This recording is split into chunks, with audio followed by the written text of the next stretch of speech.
there, I'm Joshua Johnson. It's great to be with you on this Thursday, October 27th, and here's some of what we're talking about tonight. Today, the GDP results came out, and the economy, in fact, is growing.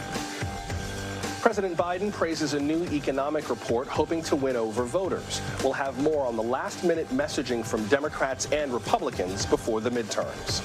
A man convicted of attacking police during the January 6th riots learned his sentence today. It's one of the longest yet for the insurrection. We'll explain. Also tonight, an update from Ukraine. Vladimir Putin appeared to put an end to that nuclear rhetoric, but the Pentagon says it's keeping a close eye on Russia. Russian aggression does pose an immediate and sharp threat to our interests and values. Plus, Republican lawmakers in Pennsylvania are pushing to impeach Philadelphia's district attorney. A local reporter joins us to talk politics and public safety. And we'll introduce you to a former rocket scientist from NASA. She's set to become one of the first women of color on a commercial spaceflight.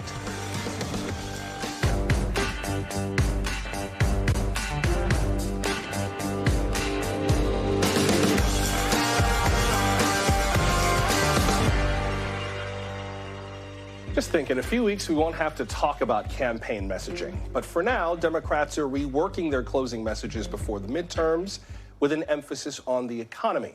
Today, President Biden visited Syracuse, New York. He praised the CHIPS Act, a new law to increase computer chip manufacturing in the U.S. And he noted a $100 billion investment in semiconductors. The president also criticized Republicans for what they might do if they take control of the House. The previous president made a string of broken promises in places like Wisconsin, Indiana, Ohio, where promised investments in jobs and manufacturing never materialized, but layoffs and shuttered factories did materialize. On my watch, we've kept our commitments. Under the Republican plan, some big corporations are going to go back to paying zero again. That's the plan. I would argue it's reckless and irresponsible and will make inflation worse if they succeed. Today, some cabinet members echoed that sentiment in other local visits. Treasury Secretary Janet Yellen spoke in Cleveland. Commerce Secretary Gina Raimondo gave an address in College Park, Maryland, that's just outside of Washington. Labor Secretary Marty Walsh was in Milwaukee today, and Health and Human Services Secretary Javier Becerra was in the Rio Grande Valley in Texas. Meanwhile, a new federal report out today shows more economic growth than expected. We'll have more on that in a moment, but let's begin with NBC White House correspondent Mike Memoli on the president's message. Hey, Mike. Yeah, hey there, Joshua. 12 nights from tonight, right around this time, we're going to be counting votes. The polls will be closing across the country in this hotly contested midterm election. But it was today that President Biden chose to give his closing argument on what every poll shows to be the #1 issue in this election, which is, of course, the economy. And the president's case really boils down to this. One is he understands the pain so many Americans are feeling at this moment with inflation, with high prices, but laid out what his administration is doing to combat that, including highlighting the CHIPS and Science Act, which led to the announcement by Micron that the president was here to celebrate a $100 billion expansion here in upstate New York. The president also then really tried to lay out in stark terms the contrast. What's at stake in this election if Republicans were to take the majority? And he argued that if Republicans do take back control of the House, it's going to lead to higher prices for gas. It's going to lead to higher prices for prescription drugs. It's going to lead to higher costs in education and the like, all because they have vowed to repeal the Inflation Reduction Act and some of the provisions there that were aimed at reducing those very costs. He also warned about the possibility of entitlement programs being on the chopping block. So this was an interesting message and also an interesting location. We are in upstate New York. You think of this as a solid blue state. This particular district where the president appeared today is actually a Republican-held congressional district that Democrats hope that they can win back, flip from red to blue at a time when so many of their own seats are at risk. So what's at stake now, and what is the president's plan moving forward?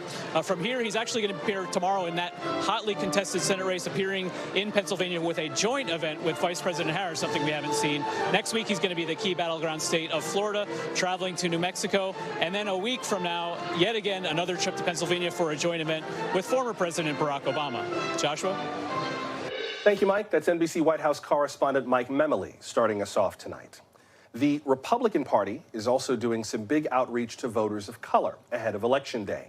It's setting up so-called minority outreach centers. The GOP says it hopes they'll tip the margins in their favor. One center is in Gwinnett County, that's just outside Atlanta. NBC's Morgan Radford takes us there. Here in Gwinnett County, just outside of Atlanta, David Martinez is all dressed up for a neighborhood event. But the organizer for this local get-together isn't a person. It's actually the Republican National Committee. So were you always involved in politics? No, actually, I was never involved in politics until recently. So are you saying this center, the creation of this center, sort of inspired you to get more involved in politics? Yes, it did. This is the Hispanic Outreach Center, one of 37 minority outreach centers that the RNC has opened across the country in the last year and a half, focused on Black, Asian, and Native American voters, along with 21 locations geared toward Hispanic voters alone. Supporting them with free family events, movie nights, even free citizenship classes. We're engaging with diverse communities more than ever. It's all part of a multi-million-dollar strategy by the RNC to shift the margins among non-white voters just enough. Why did you all decide as a party to invest in these brick and mortar sites instead of, for example, putting that money in ads from social media, television, radio? Because we have done that, and we're not refraining from doing what we used to do. We're doing just something additional. It's a plan the RNC says is working. While Democrats still have an advantage among Hispanic voters, recent polls found a 14 percentage point swing towards Republicans since the 2020 election, with a similar shift to the right among Black voters. I'm Carrie Lake. As governor, I will issue a declaration of invasion. This while Republican candidates across the country focus on the border and immigration as central campaign issues.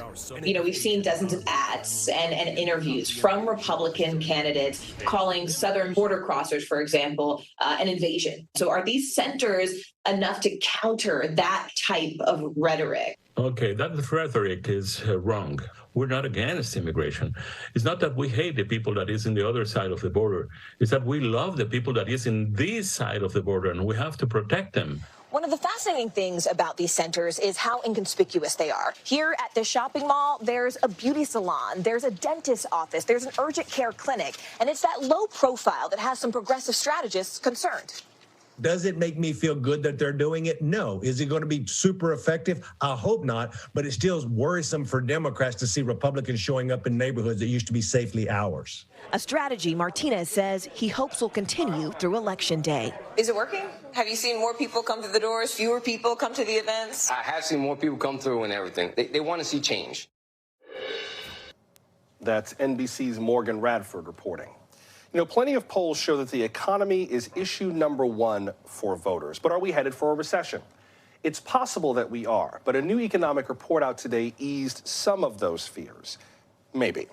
America's gross domestic product rose 2.6% in the third quarter. The estimate was 2.3%. It's a snapshot that's somewhat more hopeful of the economy, even with high inflation. But other indicators suggest the economy might still be cooling off, like the housing market. Today, the average interest rate for a 30-year fixed mortgage is more than 7%, according to Freddie Mac. That is the highest rate in more than 2 decades. Last year, the rate was around 3%. But this is part of the Federal Reserve's plan. It's raising interest rates to fight inflation and bring prices down. The theory is higher rates make people less interested in buying homes right now, and that should make sellers reduce their prices. In theory. Let's get into these numbers with Caleb Silver, editor-in-chief of Investopedia. Caleb, first of all, good to see you again. What do you make of the GDP report today? It's a good number. It's better than we expected. But remember this, GDP is rear view mirror looking. We're looking at what just happened. And what just happened was a big decrease in gas prices from that $5 a gallon range that we were at earlier in the summer. And consumers continued to spend. But we also look inside the GDP number. And what makes up GDP is basically the sum of all products produced and sold out of the United States. And the trade deficit widened in the past quarter. We rarely see that. Why did that happen? We had a really strong dollar and the trade deficit got a little bit narrower. So that makes GDP look a little bit better. That's not going to happen again. Most economists say that's kind of like a freak accident that happened because of the strength of the dollar and because other economies were so soft. That said, Last quarter, the third quarter, is probably the high watermark for GDP for the next several quarters. And I don't know if a recession is a guarantee, but it's going to be hard to avoid it, especially when you look at what's happening in the housing market and what's happening with economies around the world that buy from the United States. As they weaken, our exports weaken as well. You mentioned the GDP includes all the different sectors of what we buy and sell. Which sectors did the best in this GDP report, and which ones were struggling? Well, we're still doing well in industrial production and manufacturing. We're still making a lot of goods here in the United States, and we were able to sell them pretty robustly in the last quarter. Consumer spending remarkably continues to hold up, Joshua. We had a 0.2% increase in the last month, but you'd think with inflation, consumers would be backing way up. They're really not right now, except for the housing market and the new car market. Why? Because those rates for borrowing are so high. So consumer spending staying somewhat resilient here, but you got to watch that trade deficit. It's not going to look like this in the next quarter. We have countries around the world going into recessions. The United States may avoid it, may not, but our trading partners are going to definitely be in one, and that means a big pullback in spending. Explain that trade deficit a little bit farther. I have heard different perspectives on what a trade deficit means, that a trade deficit is not necessarily a sign that we're hurtling toward the sun. It's just one of those factors that we have to include in terms of the nature of the economy, something to be mindful of. But what does that mean? What is a trade deficit, and how should we be thinking about it? Right, great question. It's basically the difference between what we export and what we import, and we exported a lot more than we imported, and we had a very strong dollar. We've had a very strong dollar for the entire year here. So when the dollar's strong and we're exporting more, our trade deficit looks a little bit stronger. The deficit widens a little bit. The deficit narrows a little bit because we're not importing as much as we're exporting, and we're making more on the exports. That's basically what that means. But that is a phenomenon of a very strong dollar and very weak economies around the world. They're only going to continue to weaken more going into the new year, the final quarter here and the new year. The U.S., again, probably the cleanest dirty shirt in the hamper, to use a poor analogy, but that's the way you have to look at it. Our economy is still okay. And this GDP report from the third quarter, this follows 2 consecutive quarters of negative growth. That used to be the proxy for a recession, not so much anymore. We look at other factors. But the fact that we grew is a good sign. I just wouldn't expect this kind of growth going forward. What about mortgage rates being high? You mentioned that consumer spending is pretty resilient. Mortgage rates are a different matter. The housing supply is also pretty low right now. What do we make of how the housing market fits into the overall economy if people are still willing to spend on other things, just not necessarily homes? It's a big deal, Joshua. The mortgage rate up at 7%. You said it earlier in the segment. It was about 3% last year. So this is a more than doubling of that. And what has that done?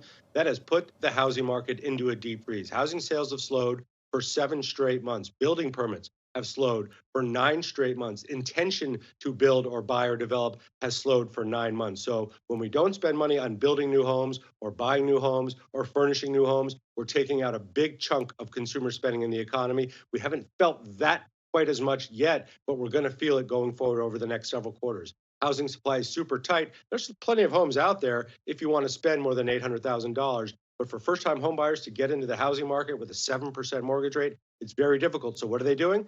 They're turning to the rental market. And when we look at the CPI, Consumer Price Index, rent and shelter, one of the top leading categories that's showing increases month after month. When you said that, Caleb, I almost hollered when you said 800,000, like 800, what? 800,000? I don't want to buy a house for $800,000. I want to buy a block. I want to buy I want to buy a neighborhood for $800,000. I was just looking at this the other day.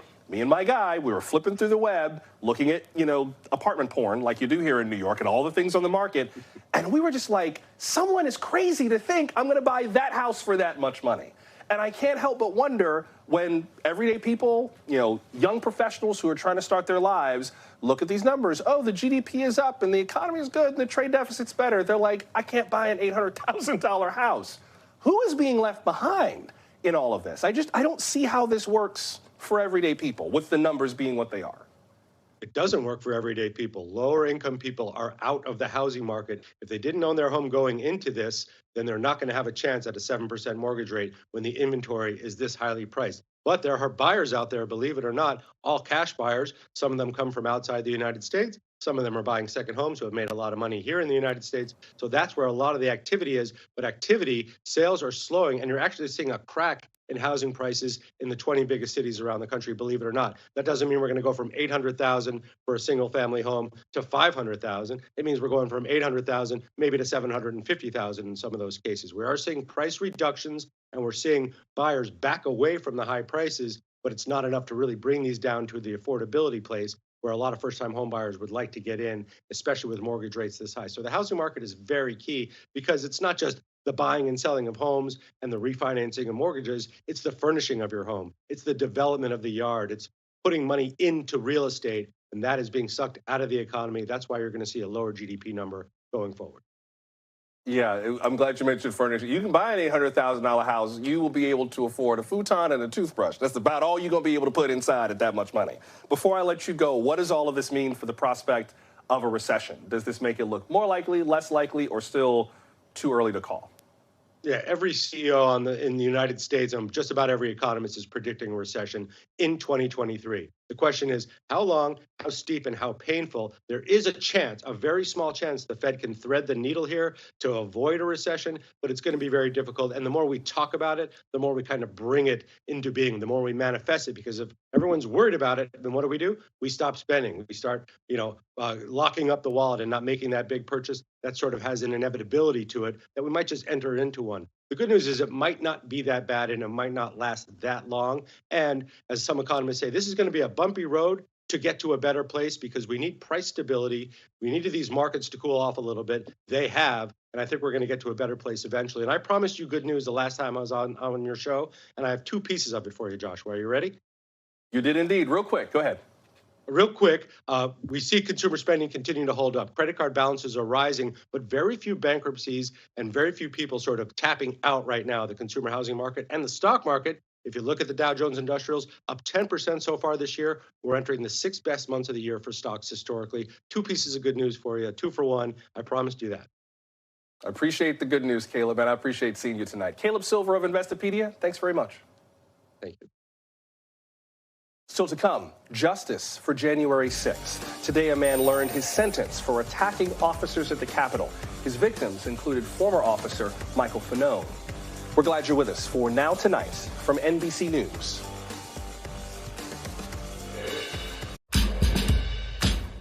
The man convicted for attacking former police officer Michael Fanon on January 6th was sentenced today.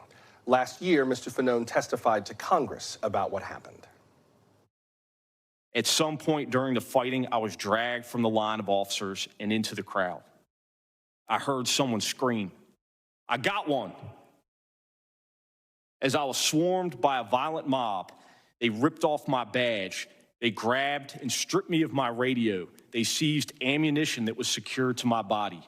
They began to beat me with their fists and with what felt like hard metal objects. And this is the man he was referring to, the one who screamed, "I got one." His name is Albuquerque Cusper Head. And NBC Justice reporter Ryan Riley has more on today's sentencing. Judge Amy Berman Jackson today sentenced Albuquerque Head, the man who drug D.C. police officer Mike Fanon into the mob on January 6, to 7.5 years in federal prison. Amy Berman Jackson had some strong words for the defendant during the sentencing.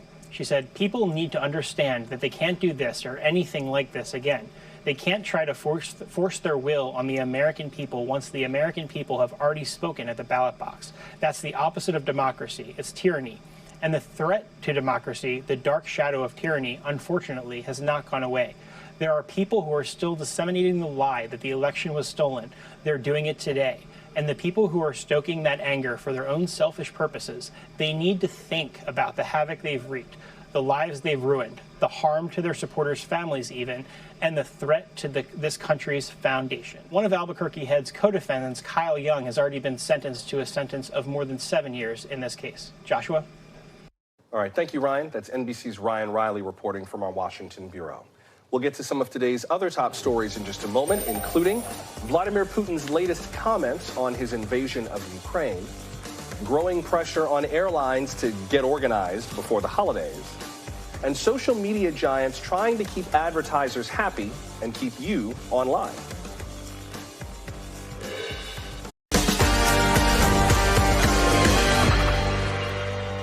Tonight's headlines begin with Ukraine. Russian President Vladimir Putin claims this is the world's most dangerous decade since World War II. He said that during a speech to a Russian think tank today. Mr. Putin also accused the West of inciting the war with Ukraine. According to the UN, Russia's invasion has killed at least 6,300 civilians and injured around 10,000.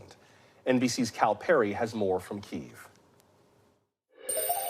The speech given by Vladimir Putin and the after discussion with reporters watched, of course, very closely here in Ukraine. Senior officials not lending much weight to what was said. So much of it was lashing out against the West. The other thing that he said, perhaps interesting, was that he doesn't consider Ukraine to be a country, that in many ways he views this as a civil war. For the people of this country, it is very much a war and an invasion by Russia. The fierce fighting continuing in the eastern part of the country, in and around that key city of Kherson. It is in many ways the gateway to Crimea. And in the past few days, it seems like Russia is preparing for what is a Ukrainian offensive. They've removed civilians from that city, saying anyone who remains could be considered an enemy. The fiercest fighting, we understand, is to come, according to officials, in the coming few days. Now, back here on the home front, as you can see, this is a darkened capital behind me. At one point today, there were at least 1 million people in this city without power. Rolling blackouts have become more and more frequent, and as you get outside the capital,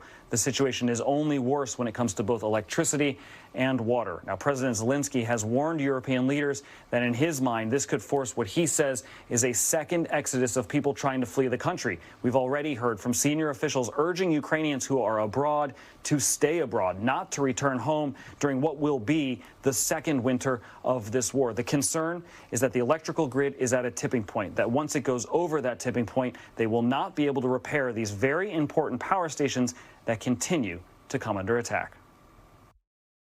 That's NBC's Cal Perry reporting from Ukraine. The latest federal count of airline complaints shows lots of room to improve before the holidays. It seems travelers are dramatically less satisfied now than before the pandemic, and the White House is pushing carriers to improve. Here's NBC aviation correspondent Tom Costello. From the cockpit to the control tower to the traveling public, no one wants a repeat of this past summer's travel meltdowns. We're very anxious. We just want to get home. It has been the worst experience ever. New data from the DOT shows the level of passenger frustration hit a boiling point. In August, complaints up 6% over July, up an eye-popping 320% over pre-pandemic levels, even with 15% fewer flights than 2019. 22% of all flights delayed, 2.5% canceled in August, with the Biden administration putting the pressure on the airlines now to do better, with Thanksgiving just 4 weeks away. I think it'll be an improvement from the toughest moments we saw over the summer, but not perfect. Some airlines say they're still recovering and staffing up. We're nearly staffed. We are just, short pilots to fly all of our aircraft. This holiday season, passenger volume expected to approach 2019 levels despite sky-high inflation. Our planes have been basically 90% full. I think travel demand for airlines is permanently higher. It's at a higher level. To ensure your travel goes as smoothly as possible, travel pros recommend booking now. Seek the earliest flight of the day and fly direct to avoid connections. The Transportation Department says it continues to monitor delays and cancellations to ensure that airlines are actually flying the schedules to flights that they promise and sell, and that individuals who buy those tickets and then have a flight canceled, that they actually get a refund. Back to you. That's NBC aviation correspondent Tom Costello. The Smithsonian is planning 2 new museums devoted to America's diversity, and it has decided to put them both in the most prominent place possible, the National Mall in Washington. Soon we'll have the National Museum of the American Latino and the American Women's History Museum. The Smithsonian Board of Regents says these 2 sites, the one in red, have the best potential. One of them's next to the tidal basin, that's just above the Jefferson Memorial. The other is near the Washington Monument, across from the National Museum of African American History and Culture. The Smithsonian still needs approval from Congress before moving forward. Ye is back on Instagram. The social network reinstated his account at Kanye West. Instagram had locked him out for making anti-Semitic comments. One of today's posts reads in part, quote, I lost $2 billion in one day and I'm still alive, unquote. A number of companies publicly cut ties with him after those comments. They include Adidas, the talent agency CAA, the luxury fashion house Balenciaga, and Foot Locker. Meanwhile, Skechers says that Ye came to one of its corporate offices yesterday unannounced. He was escorted from the building, and Skechers says it has no plans to work with him. The social media business is evolving a lot these days. There could be big challenges ahead for two of its major players, Twitter and Facebook. Elon Musk's acquisition of Twitter is nearing completion, but according to the Wall Street Journal, some advertisers are not happy. Reportedly, they fear that hate speech could flourish if Mr. Musk softens the content moderation policies.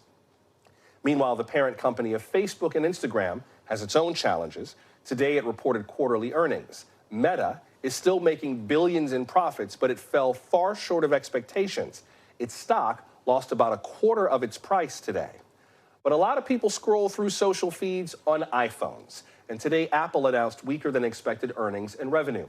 iPhones are blocking more ad tracking these days, which affects revenues for ad-supported services, including social media. On top of that, this week, Apple announced it will expand advertising on its app stores. Joining us now is Patience Hagan, a reporter at the Wall Street Journal. Ms. Hagan, welcome. Good to have you with us. Thanks for having me. Let me focus just on the advertising piece of all of this, particularly with Twitter. What have you been hearing lately from advertisers about their future with the social network after Elon Musk acquires it? Advertisers are very concerned that Elon Musk is going to essentially stop moderating the content and allow in content that they're not comfortable having their ads next to. Elon Musk has said that he's a free speech absolutist, and he said that he wouldn't ban as much content, he wouldn't ban as many users as Twitter's been doing over the past few years. Advertisers, they don't like this because they really don't want their ads next to content that's too divisive, such as violent content, pornographic content, or even just really divisive political content. A number of advertisers have actually drawn a line in the sand when it comes to former President Donald Trump. Elon Musk has said that he's willing to reinstate Donald Trump's account. Twitter banned Donald Trump back in January 2021. And about a dozen advertisers have told their ad agency, if Trump comes back on, pause my ads on Twitter immediately. It's still not clear whether that will happen, especially because Trump has said he doesn't want to return to Twitter if he's invited. But that's been one of the things that's kind of made advertisers most nervous. It's this issue of content moderation and banned accounts. We should note that Elon Musk posted a statement on Twitter today. It reads in part, quote, "The reason I acquired Twitter is because it is important to the future of civilization to have a common digital town square where a wide range of beliefs can be debated in a healthy manner without resorting to violence," unquote. Can you elaborate a little bit more on what advertisers do want from social media in general in the future? I understand what he's saying about freedom of speech. We all have freedom of speech. We don't have freedom of reach. I'm not entitled to talk to whoever I want to talk to, but I'm entitled to talk. What kinds of voices do advertisers want to be aligned with on social media? Are they concerned that they won't be able to find what they want at all from Twitter? Excellent question. And that is probably the heart of the matter, because if you look at what Elon wrote, he kind of suggests that he's going to give them options to choose their own experiences, to have a lot of control over what content they're next to. That's the kind of controls that advertisers really like. They like to have that on platforms with a lot of user-generated content like Twitter and Facebook. He's suggesting that he's going to preserve those controls and maybe even strengthen them. He really struck a much more conciliatory tone with advertisers today. Let me ask you about, oh goodness, I'm sorry, I didn't read the rest of his quote. Forgive me. He also wrote, and I just want to finish our excerpt, he also wrote, quote, "Twitter obviously cannot become a free-for-all hellscape where anything can be said with no consequences," unquote. Sorry about that. I didn't finish reading that particular excerpt. Let me shift gears from Twitter over to Meta. They have also kind of come after Apple for the way that it has been dealing with ads and ad blocking. Meta gave a statement to Insider that reads, I'm going to try to read the whole thing this time. The statement reads, quote, Apple previously said it didn't take a share of developer advertising revenue and now apparently changed its mind. We remain committed to offering small businesses simple ways to run ads and grow their businesses on our apps, unquote. Talk about the situation with Meta. It seems like they've got sort of two overlapping issues. One, with the increased prevalence of ad blocking options that are kind of opt-out versus opt-in. And then Meta's own pre-existing issues about dealing with all kinds of problematic content within its social network. Absolutely. And Meta is absolutely grappling with both. Their stock has plunged this year, and it's because they're dealing with kind of a vortex of challenging business conditions. On the one hand, there's new ways to opt out of tracking, like the one that Apple created last year that's been hitting them very hard. They're also dealing with really tough competition from their rival TikTok, where users are spending more and more time. They're continuing to deal with the same content moderation issues as Twitter. They're constantly evolving their policies there, and they're constantly getting blamed for like thing after thing that's posted on their platform. That particular statement about Apple is about a new rule that Apple created on Monday, which some are saying is a shot across the bow, trying to weaken Facebook, even when they're already struggling because of things Apple did last year. Under the new rule created this week, Apple requires that if you're paying to boost a social media post, that payment has to be treated as an in-app purchase. And that means Apple will take a 30% cut of those boost payments. In the past, they've been treated as advertising payments, which were allowed to transact separately, where Apple didn't get a cut. By doing this, they're trying to take that 30% cut of another stream of Facebook's revenue. Patience Hagan of the Wall Street Journal, so much to watch with the future of social media. Appreciate you coming to talk it through with us tonight. Thank you very much. Thank you. Up next, the politics of impeachment, Pennsylvania style. Republican lawmakers are pushing to remove Philadelphia's top prosecutor. Now it's coming up on the campaign trail. That's just ahead. Stay close.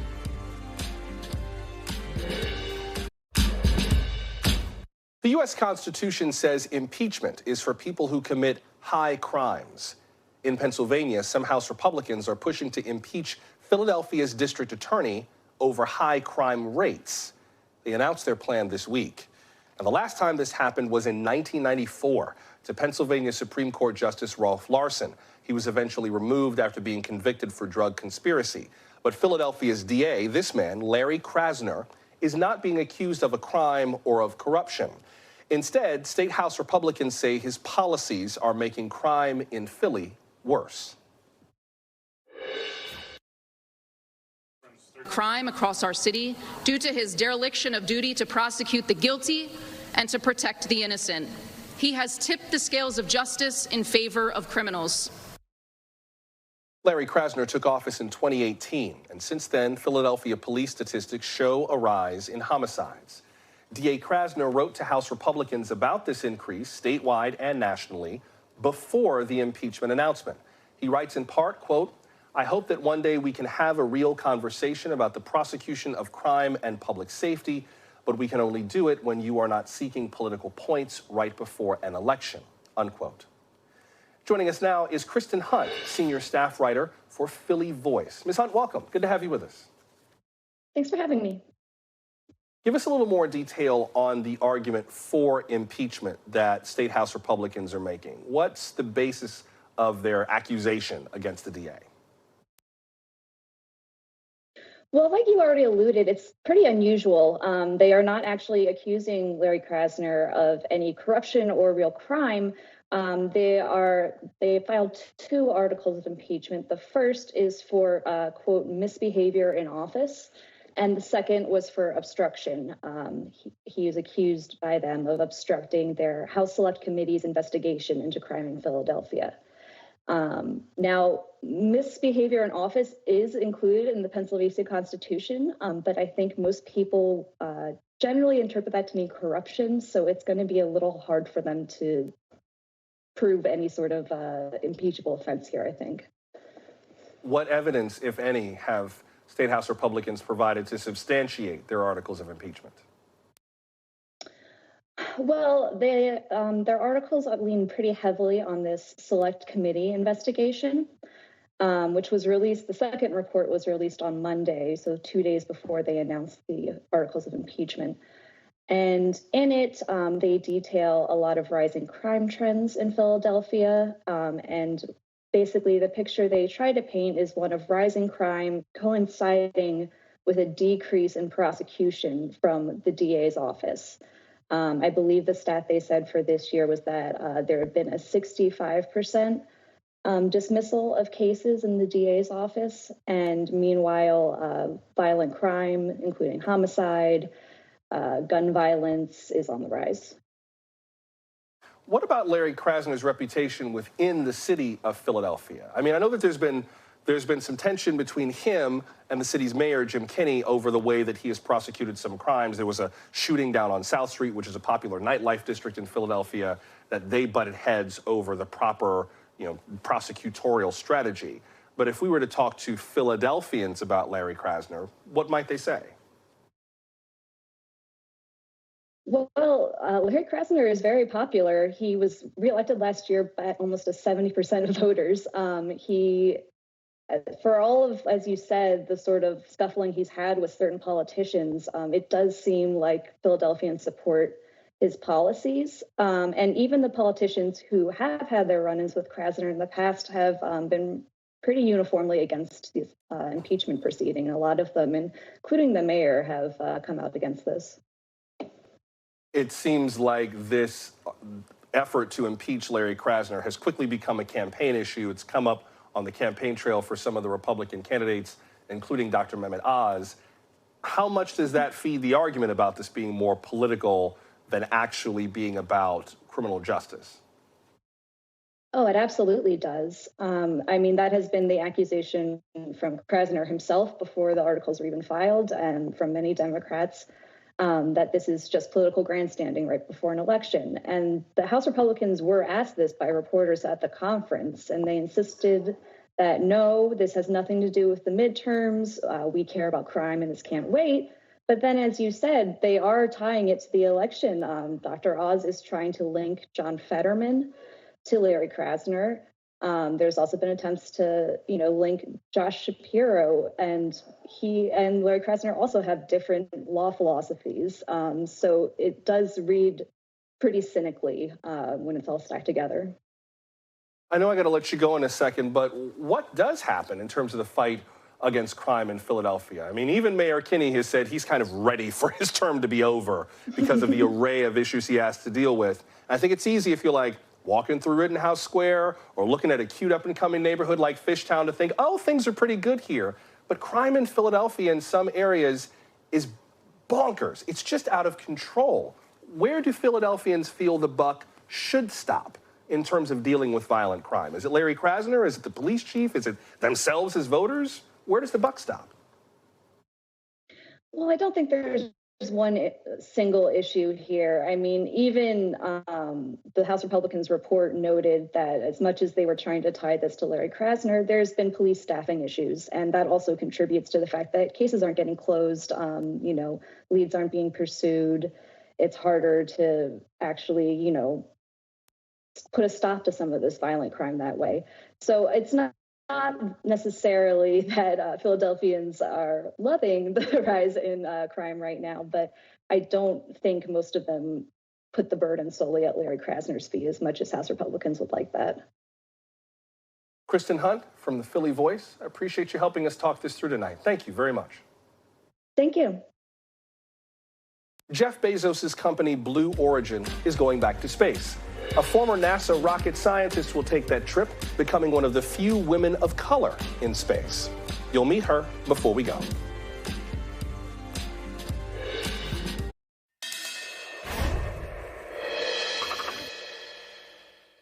Command engine start.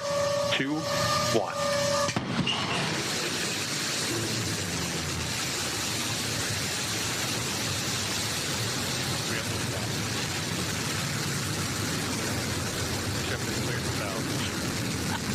And New Shepard has cleared the tower on her way to space Last July, the spaceflight company Blue Origin made its first commercial flight with its rocket New Shepard. Customers get an 11-minute ride far above the Earth.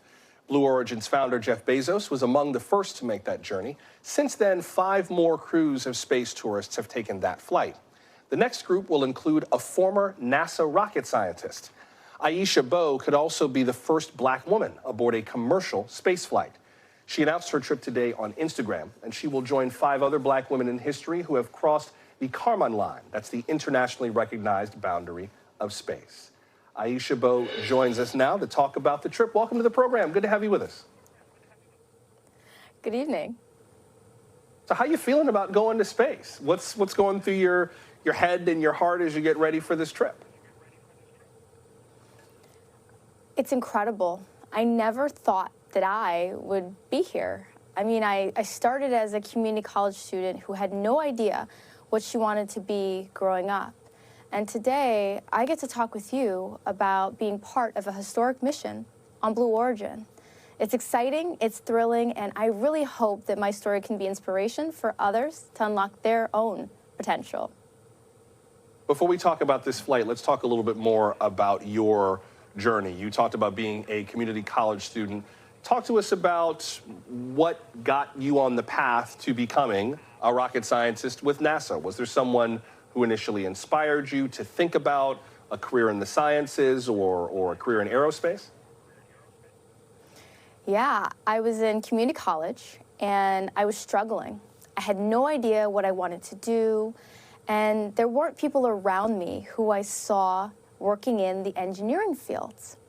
I ended up in a pre-algebra class, and there was a woman there who was teaching the class who was an engineer at Ford Motor Company. And she really taught me in the way that I could learn. And for the first time, I took to math because I thought that I was allergic and was never going to be anybody who did much of math as a career. From there, I transitioned into the University of Michigan. I finished 2 degrees in aerospace engineering, and I went on to have a career at NASA. And I've been dedicated ever since to helping other people find the same joy that I did in engineering and science and technology.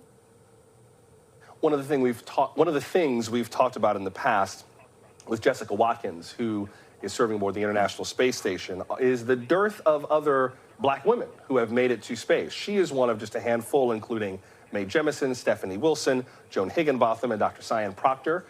Talk about the value of the images that you saw in terms of either encouraging you or discouraging you from NASA in particular. I know a lot of people who say that Nichelle Nichols, Lieutenant Uhura on Star Trek, was the first time they even conceived of a woman of color existing in a spacefaring venture, let alone in a future that they could be part of. Yeah, I think that representation matters. It's incredibly difficult to emulate success that you can't find. And when I was in NASA, I had the opportunity to meet and greet with Nichelle on multiple occasions when she visited NASA Ames Research Center. And I remember myself thinking, wow, her presence, the things that she did early on to help recruit for the first astronaut class of African Americans were they were inspiring, and her contributions have stood the test of time.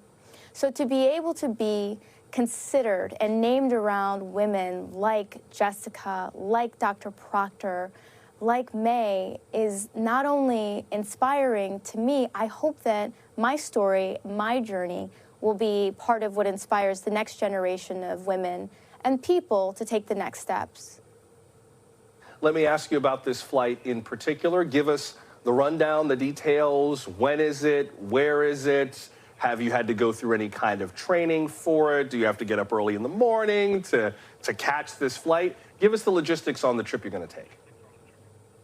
Sure. So the flight will be announced by Blue Origin sometime later this year. And I'm really looking forward to having the opportunity to be alongside 5 other incredible individuals. For now, I'm working on staying in shape, so that means quite a bit of working out, which, hey, I welcome that, especially with Thanksgiving coming on. Maybe I can keep off a few of those pounds. But we also will be going through all of Blue's rigorous preparation to make sure that we are in tip-top shape for the flight. at some point in time next year. So I just cannot wait. They have an amazing program, and I'm really looking forward to sharing more details as we get closer to the announcements that are to come.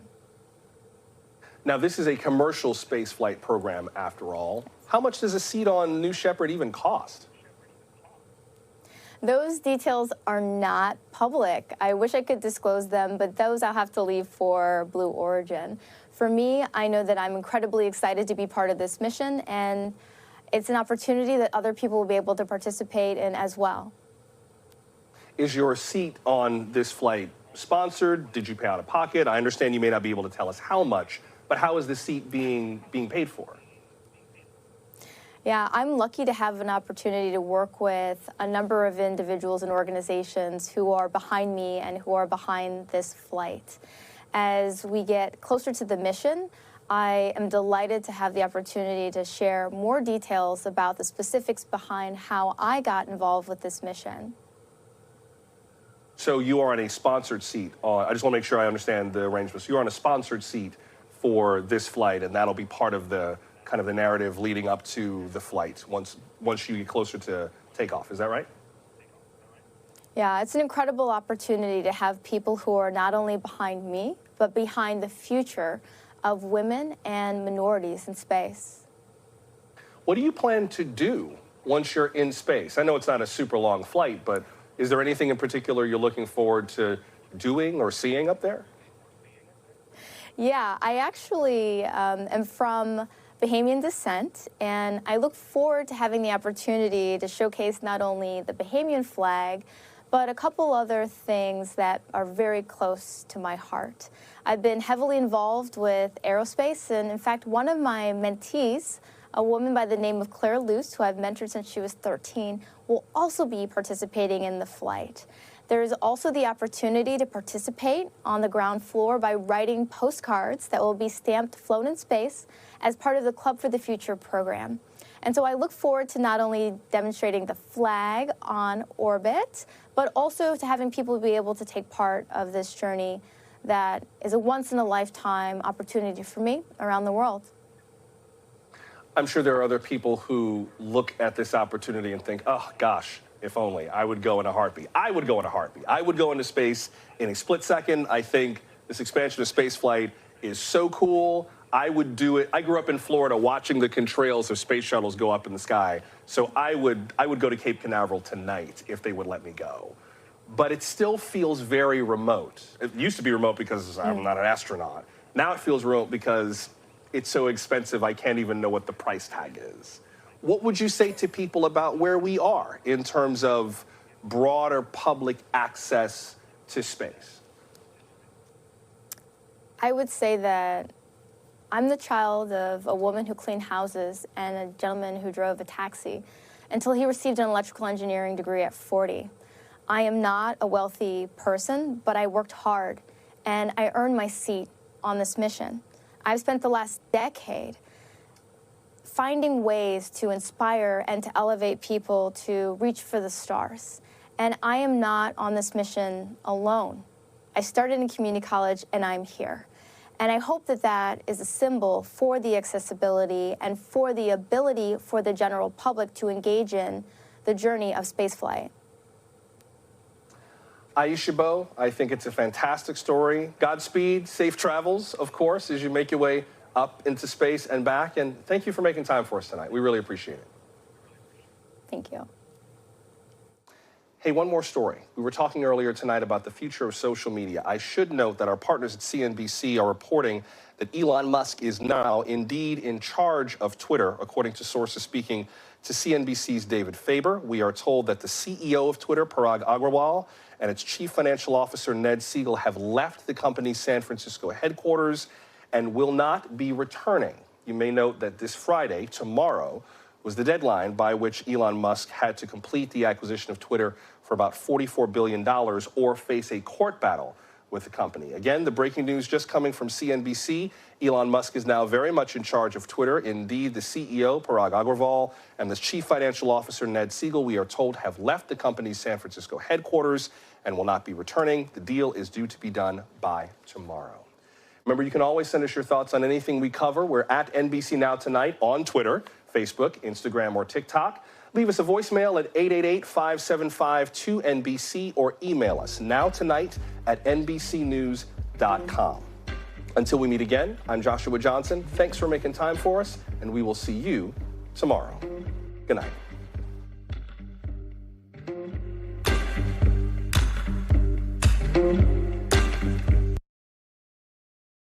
Thanks for watching our YouTube channel. Follow today's top stories and breaking news by downloading the NBC News app.